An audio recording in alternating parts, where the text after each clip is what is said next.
It's about time I explain how I get nearly 12 hours of continuous video out of my GoPro Hero 6 Blacks. This works with the 5, 6, 7s, and actually the 8s, although the packaging for the one that I just purchased doesn't mention it because it wasn't out yet. The 8 didn't exist.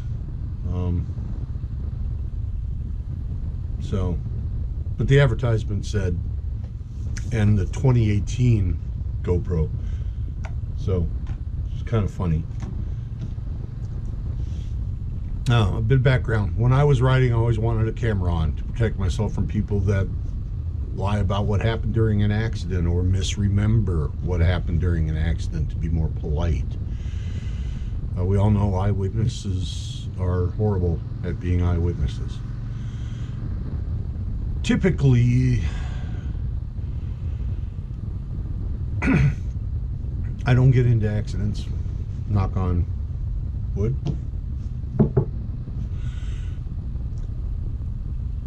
And I had an interest in vlogging a bit, filming some of the beautiful scenic parts of our country and interesting roads we travel. The GoPro Hero 6 was out, it was established, the GoPro 7 was being teased by GoPro, and I got my first GoPro 6. I was trying to record sound for vlogs with external microphones. That just is horrible, and we all know that. The wind noise, the helmet muffling, you couldn't use the actual GoPro's external mics. So I bought a Sony digital recorder and I placed a lavalier mic in the helmet, and that improved things. You could actually hear me, but it wasn't clean. It was still pretty noisy. About the same time I got my Sena 20S's EVOs, and so I wanted to capture other riders in their conversations as we explored. I tried using the GoPro to capture audio and visual together using the GoPro audio adapter, which I don't recommend anyone ever buy. Sorry, they're just not reliable. That worked poorly for a while, and then I discovered my solution for a long time recording with the GoPro, the one I'll explain in a few minutes. It involved an external power source and no battery, and needed either no internal battery, excuse me, and needed either the port on the side of the GoPro, the one that the hit or miss audio adapter was plugged into, or to plug into the audio adapter. But the GoPro doesn't recognize the audio adapter if the adapter is plugged into the GoPro before the GoPro is turned on. And that meant the battery had to be in the GoPro fired up, then the audio adapter could be plugged in and recognized.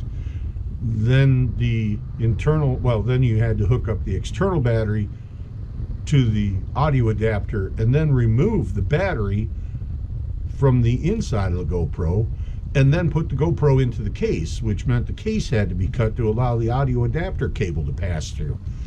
You can imagine that this is horrible, right? It's just too hard. If it takes you longer than 10 minutes to transition from, I'd like to go take a ride, and actually be on the road, well, it's just unacceptable. Also, by now my first adapter had fried due to getting wet. I couldn't use the GoPro in the rain because the door's open for the adapter to be plugged into, or the power to be plugged into. So that sucked, and the sound quality was still not great. So after jumping through these hoops to get the GoPro and adapter powered up and recording and blah blah, only to have the GoPro suddenly forget the adapter was connected, just finally I lost my patience and said to heck with it. I decided I'm not going to try and record anything on the GoPro except road sound. And if the bikes are stopped, then fine, we can pick up conversations with people walking around the bikes. Bye-bye adapter. You can see the video on how I record Sena connections in my How I Record Sena Conversations and Vlogs video. Here is what you came here for, and how I get nearly 12 hours of video. The GoPro. First, I want to show that I do literally not have a battery in there. I'm not going to yank the chip out because I got huge hands and I got to use tweezers, and there's no reason to do that. I'll show you a different chip, same chip. The important thing is it's got to be a V30 chip. Actually, I have a 64 gigabit in the package, so maybe you can see that. I don't know if it's going to glare on you or not.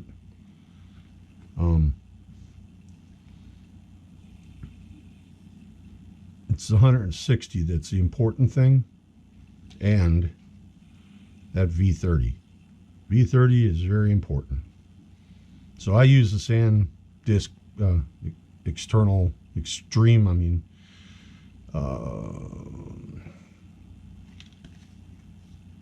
Same name, different size. I use the 400.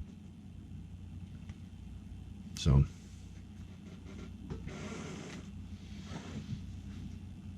now,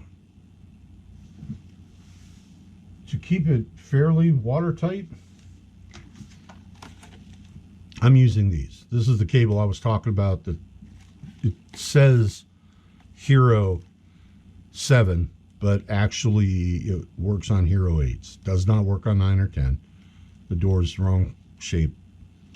It comes with the little crazy mounting thing and the cable you need.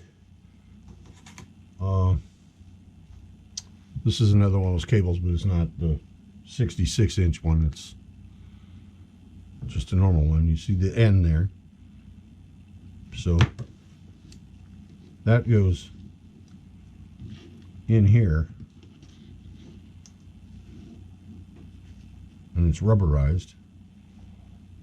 And then this little guy, it slides to pull out. I just had it off to get the sock out of the way because, and I like these socks. They really do cut down on wind noise a lot. I heard some complaints that they cause the GoPro to overheat. Normally I'm recording and moving, so I haven't run into those problems. Or the GoPro's not on very long when it's on the tripod. Anyway, so this screws down just to keep it in place, and at that point I use a power brick. So basically the things you need are a GoPro Hero 5, 6, 7, 8 black, a power brick like this EasyAcc, EasyAcc 2000 milliamp power bank. It actually puts out 4.8 amps, so it'll also charge your phone while you're recording, or a Cena, or anything you might need to plug in there that takes the 5 volts. So plug that in. I can now turn on the GoPro, and I don't know if you can see that. Oh, well, let's see. I'm at the wrong frames per second. Let's put it at 60, which is what I was advertising. This one isn't quite empty, but you can see that it's already saying 10 hours and 58 minutes for recording, and that's at 2.7K, 60 frames per second. Pretty darn good. The SanDisk I was talking about, the chip, here's an actual one. It's the SanDisk 400 gigabyte Extreme microSDXC UHS-I 160 megabit per second C10 U3 important V30 4K A2 memory card. Mouthful. The price has been coming down on these. I think they're $70 now. which isn't bad. I've been using them. I've had 2 fail in 5 years.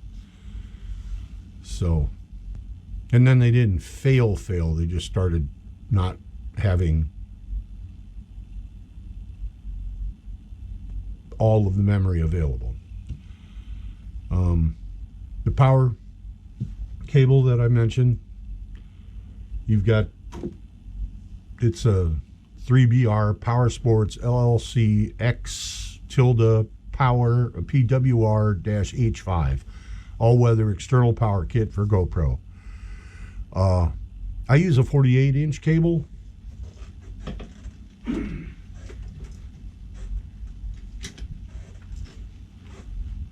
For the helmet setup. That gives me enough room to actually put it in the inside of my jacket, so I can use the front pocket to hold the battery pack. I use the longer 66-inch to actually wire the bike up to some USB power ports underneath my seat, so I could reach camera in the front, the rear, and use that. And I have not, in heavy rain, riding all the time, last 5 years, I have not lost one of my 4 GoPros. They have not been burned up. They haven't, when getting wet, they have not shorted out. So I don't think it's 100% waterproof. I can't afford to throw it in the water, but you know, to test it. But I've been riding in the rain with them, and they haven't killed me yet. So that's a good thing. Things you don't need: that GoPro battery, the internal one. I do carry a few, but I use them for my tripod camera, which is also what this cable is for. So in most cases, I end up lending them to friends who have a GoPro 7 or 6, because the battery's the same.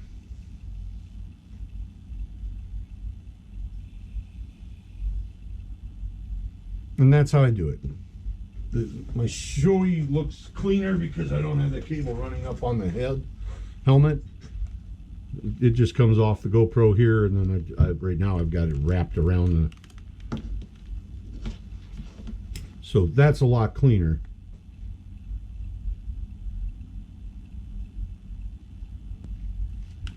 But anybody who wants to do this can probably do a better job than I did. I wasn't interested in being artistic. I put it there to do the job. Aesthetics weren't a thing. So anyway, that's how I go about doing it. That's how it works. And if it's something you want to do, do it. So take care out there. Don't go wide. Thank you.